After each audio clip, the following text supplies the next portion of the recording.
Hello again, YouTube. So today I'm driving back to Quito from Tena. Time to get back to the city. And you guys may have noticed that I'm making a lot more videos all of a sudden. And the reason for that is, well, we're down to my last week in Ecuador before I go back to the US. And really, there's so much that I haven't covered, so many videos I wanted to make that I just didn't get to, so many things I wanted to share with you guys that I didn't get to do. And I kind of feel like I may have squandered my time. I had many videos I started and just never finished, and ideas for videos that just didn't pan out. And I definitely could have done more. With the little time I have left, I'm trying to catch up as much as possible. I get this terrible feeling like, is that what the end of life is like? And, you know, when your days are down to days and not years left, do you get that same feeling like you've squandered all these opportunities and you haven't done as much as you should have, and all of a sudden you want to just desperately grab onto any opportunity to do a little more? I hope not. I hope this isn't a tiny version of that feeling, but that's what I'm feeling right now. So yeah, I'm making some more videos, trying to share with you a little more. Hopefully these videos make up for a little lost time. So, like I said, a little roadside stop for food on my drive back. Kind of out in the middle of nowhere. I'm still in the Napo province, getting some sort of almuerzo, which is like the lunch set menu of the day. And I'm gonna take you along for the ride, show you what it's like. Here we go. All right. Got myself a big plate of food. It's a lot more rice than I usually like to eat. And I asked for an almuerzo, which usually comes with a soup, in the way the guy described it. So there was caldo de gallina, and then listed a lot of segundos, but I guess they're a little tricky here. It's not actually the typical soup and then a lunch plate. It's just the second. Oh well. All right, we'll just go ahead and leave half the carbs on the plate here. That's way too much rice for me. I've been trying to eat healthy, and this is the exact opposite of what I need to be eating. Time to pay up and get back on the road. $5.50. $5.50. That's what lunch costs there, and that might sound like a deal in most of the world.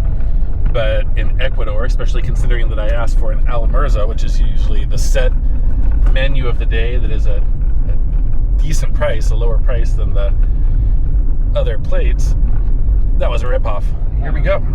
Driving, once again, over the Andes Mountains, doing it for what will be the last time in a long time, I think.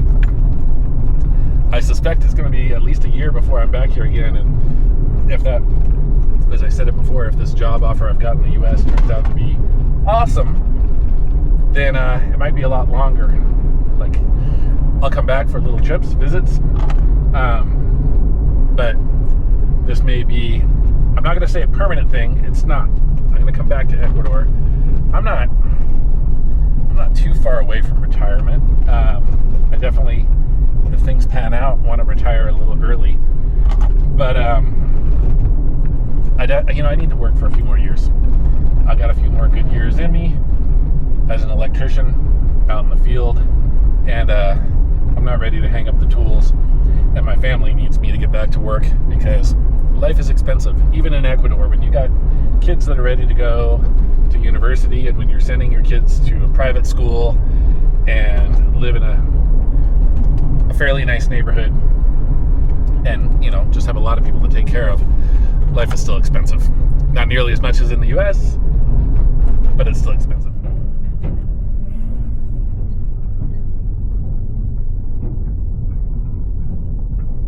Beautiful river down there. They finally fixed this bridge. This bridge was in really bad shape for a long time.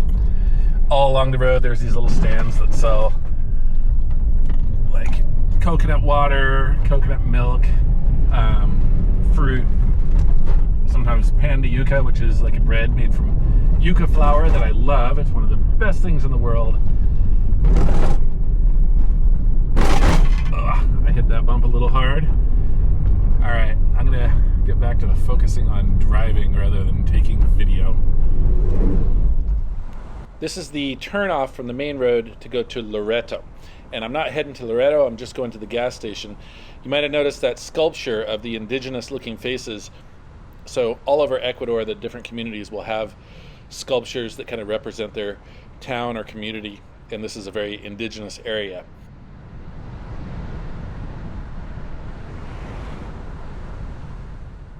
It's a little hard to see in this video. I zoomed in to try to show you. Sitting on that table is the soldier's assault rifle, just pointing right at me and the gas pumps behind me. Not cool. And back on the main road, heading back out to that road that goes between Tena and Quito. The roads out here have a tendency to be pretty terrible. Here is a spot that's been flooded for I don't know how long. And there's several areas where there have been landslides or part of the road has just collapsed and is gone. And of course the typical potholes all over the place, animals in the road, anything you can imagine. All right, so stopping for a minute to get out of the car, I want to show you this spot. So this is part of Antisana. Antisana is just a vast ecological reserve, one of Ecuador's huge national parks. Sorry, it's about to get loud. There's a bus about to pass here. But let me show you what this area looks like. I always stop at this little parking spot on the edge of the road because there's very few places where you can safely pull off the road in Ecuador. There's not like a lot of like little lookouts where you can check stuff out. This spot, it's got a little religious shrine here where people leave flowers. Check this out. Let me flip this camera around.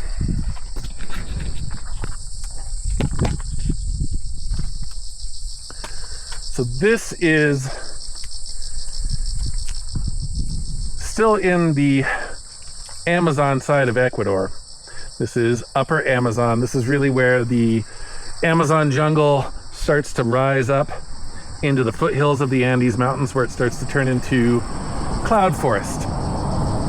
And Antisana stretches all the way from these cloud forests out here, all the way over the Andes Mountains into the Central Valley. So I have visited this park a few times. Usually I'll access the park near Quito. It's close to Quito on the other side of the mountains. So spectacular place. Ecuador is full of parks like this. It is full of spots like this where you're really able to access, not too far out of the city, some spectacular nature. Now, because we're right by the roadside here, people stop and there's garbage on the ground. This is not the clean spot. This is not the best spot. Look at this tree. Wonder what that is. That's a unique looking tree with those little flowers sticking straight up, if those are flowers. Interesting. So, yeah, this area, there's a little trail here. I'm in flip-flops, so I'm not going to walk too far out on this trail, especially because being right by the roadside, there are a lot of folks I have discovered that use this for a bathroom. They'll come park here. You can see there's toilet paper on the ground here. They'll come park here and they'll be desperate for a bathroom, pull off here thinking there is one and realize, nope, but at least there's a trail they can hide on to poop. But if you hike further in, if you get in there, it's pretty amazing. I think I've stopped here before. I know I've stopped here before, but I think I've taken video for you guys here before. I can't remember. But just look at that jungle. Cloud forest. One of the most diverse places on Earth right here.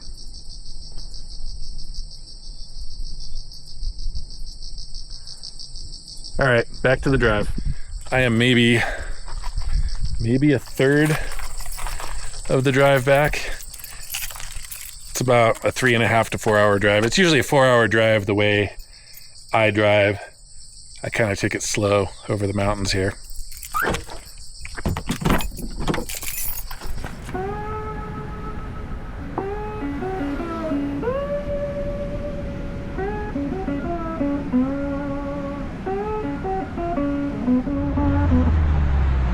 This is the town of Cosanga, Ecuador. Cosanga is a temperate rainforest town. It is a little cooler here because we're climbing up into the Andes Mountains, and it is very wet. This is a great place if you like bird watching, kayaking, rain, more rain. It's a small town. The town itself is, it's a little funky, but the area around it is absolutely beautiful. And so this river, let me show you.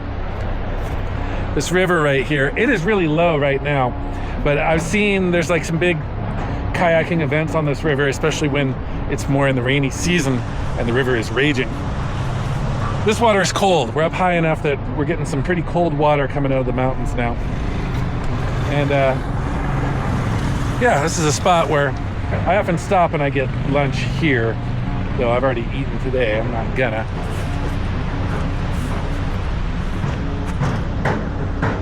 Beautiful, beautiful hills around the town. Another thing about this area, there is cheap land around here. I have come close to buying a couple places. I decided the climate was just a little bit too rainy for me, just a little too much rain. But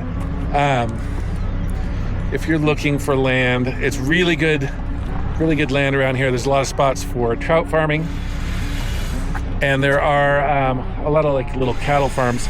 I don't consider it like, there's noise in the background. I don't consider it great cattle country, because when you try to raise cattle on land that's this wet, it's a mess. You can tell this area is about bird watching. Oh look, a goat in the road.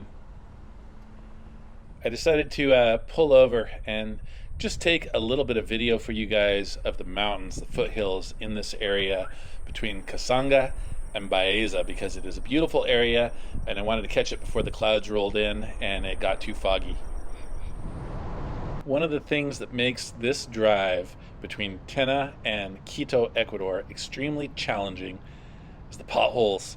This road, I mentioned it before, it's in rough shape, but there are some tire eaters on this road, and you got to stay alert and do a lot of zigzagging and dodging around potholes and hope somebody else isn't doing the same thing and in the middle of your lane. And now I'm coming into the town of Baeza. Baeza is another beautiful sort of cloud forest town. It's at a really nice elevation where you're not deep down in the Amazon jungle or on the coast where it's too hot, but you're not way up in the mountains where it's too cold. It's kind of one of those Goldilocks towns where the temperature is very comfortable. Again, the town itself is, it's all right. There's a couple nice hotels here, and there's amazing areas outside the town, but the town itself is small, and there's not a whole lot to do. My favorite place to stay in this town, if I'm going to splurge and spend a little bit more, and by more I mean like $25 a night, still cheap, but there's a place called Copal, which is a nice hotel and a really good restaurant. And now, check this out. I just drove past some sort of military exercises. They're all packed up and hiking down the road. All right, I'm about to pull up to one of the little checkpoints. This place pretty much always has military and or police. And typically when you're coming the other way, when you're coming from Quito towards Tena, they don't stop you too often. They just kind of wave you through or they ignore you. But coming back the other way, they're a little more stringent, and they're much more likely to give your car a search, or at the minimum just check your papers, make sure that everything checks out. So be aware when traveling on this road. You will go through at least one checkpoint like this, sometimes multiple checkpoints. It depends on what's going on in the country. And as most of you know, there's a lot going on in Ecuador right now. There's a lot of issues with crime and the fight between the government and the cartels. And so this sort of stuff happens.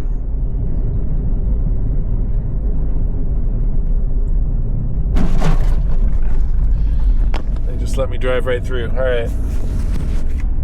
Camera back up. Yeah, they didn't stop me. I'm surprised.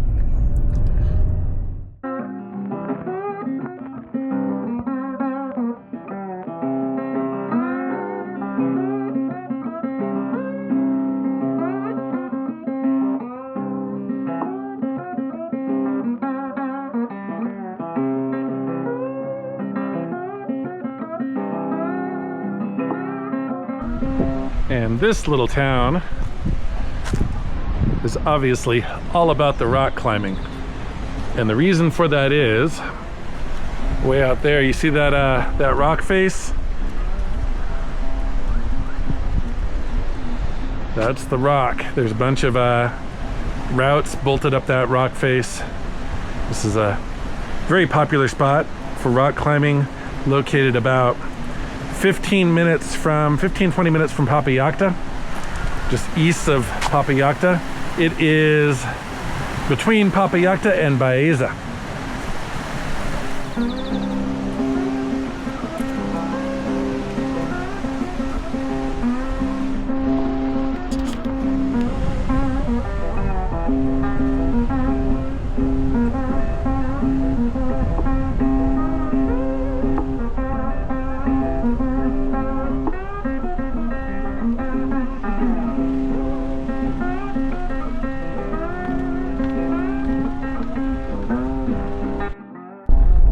Stopped in one of the little roadside cafes in the area just below the turnoff for Papallacta. Got myself some more coffee and the soup that my lunch was missing. And now we're back on the road again. We're getting to really high elevation here. Papallacta, the place that we just passed, I've talked about it before in previous videos, but it's been a while. So that is my favorite hot springs spot in Ecuador. I actually like it more than the hot springs in Baños. Baños is definitely more popular, more well known, but I think Papallacta is just a little better. It's more, just seems cleaner. It's not as touristy. You do get tourists from Quito, but you've got way fewer like international tourists. It's not, the town doesn't get just overrun with tourists the way that Baños does on weekends or any holiday. I prefer it. And when I go there, I'll stay at one of the cheap hotels just outside the Papallacta resort, but I'll go into the Papallacta resort because in the area they've got the very best hot springs. So I pay for like a day access, and it's a spot where I take my kids a lot. It's also a really good spot for hiking just above the resort. Some cool trails up there.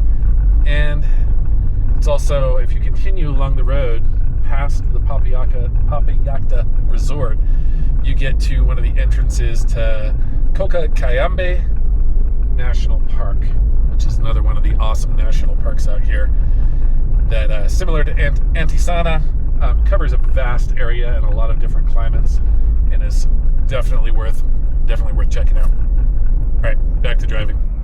The police are really going through this vehicle, doing a more thorough search than typical. They might be onto somebody here. Yeah, the police are making these guys open up all their luggage, going through everything, giving them a much more thorough search than the typical stop. Something's going on. Buenas tardes. Muy buenas tardes. Siga, por favor. Gracias. So that's my typical experience with the police at these stops. They see that I'm a gringo. They take a look at my papers. They wave me on. They don't give me a big search like they were those other guys. But not always. Every once in a while I get someone that decides to mess with the gringo. It also definitely helps to have a camera on in these police stops. Usually I've got like a dash cam set up. I don't have it up right now. It's, batteries aren't working anymore. It doesn't hold the charge. All right, so I've just passed over the mountain pass, and now I'm on the Quito side of the mountains. I'm in the central valley between the eastern and western peaks of the Andes Mountains. And the climate changes, it gets drier. It's a whole different landscape over here. The mountains look the same, but the vegetation is completely different. And now I'm back to Quito, and Quito's traffic and pollution. It is good to be back in the capital. It'd be good to have a few days with the family before I leave, but man, I hate driving in Quito. I hate it. Anyway, I think that's all I got for this video. I'll see you in the next one.